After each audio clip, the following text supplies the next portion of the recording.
আসসালামু আলাইকুম। এই যে হলো আমার পাতেন্তা থিওরি পরীক্ষা রেজাল্ট শিট। আমি থিওরি পরীক্ষা দিয়েছিল 2023 সালে। তো আমার কয়টা হয়েছিল?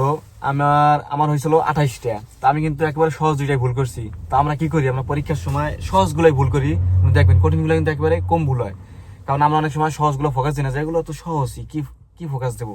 তো তার জন্য আমাদেরকে এই সহজগুলোই ভুল হয়। তো এই যে হলো আমার 2 পৃষ্ঠা, মূলত 2 পৃষ্ঠায় 30টা প্রশ্ন।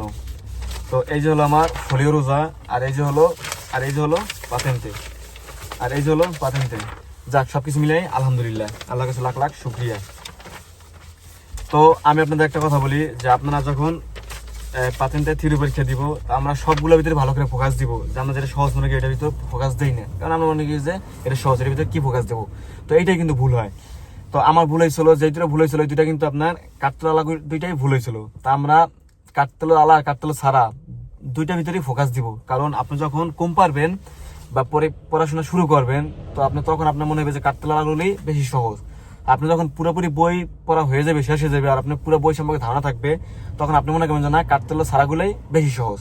তো এটা আমার সাথে এটা হয়েছে, কারণ আমি বইটা এমনভাবে পড়ছি, কারণ আমার এইটা ছিল মাথা কাম পায়ে ফেলাই না টাকা রোজগার করা। তো আমি পুরোপুরি ভালো করে না গেলে, পুরোপুরি ভালো করেই পড়াশোনা করে গেছি, কারণ আমি ফেল করবো না, আমার নিশ্চিত ছিলাম যে আমি ফেল করবো না ইনশাল্লাহ। তো আপনি এমনভাবে পড়ে যান যে আপনি যেন পাস করেন, কারণ আপনি এই বাসায় কুইজ করেছেন আপনার 25টা 27টা 28টা, আপনারা এভাবে নির্ভর করে যান যে ইনশাল্লাহ পাস করবো। তো ঠিক আছে, আল্লাহ চাইলে পাস করবো, আল্লাহ না চাইলে পাস করবো না। তারপর আপনি কি পুরোপুরি প্রস্তুতি নিয়ে যান। আমি যে সময় পরীক্ষা দিছি, আমার মনে করেন যে 28টা একবারে কমই হয়েছে।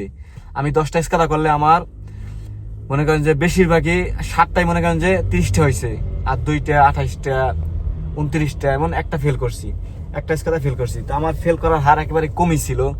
তারপর আল্লাহ যদি চায় তারপরও ফেল করতে পারেন, কোনো নিশ্চয়তা নাই, কারণ কেউ শতভাগ নিশ্চয়তা দিতে পারবে না। তারপর আমি বলবো যে আপনারা ভালোভাবে পড়াশোনা করে যান।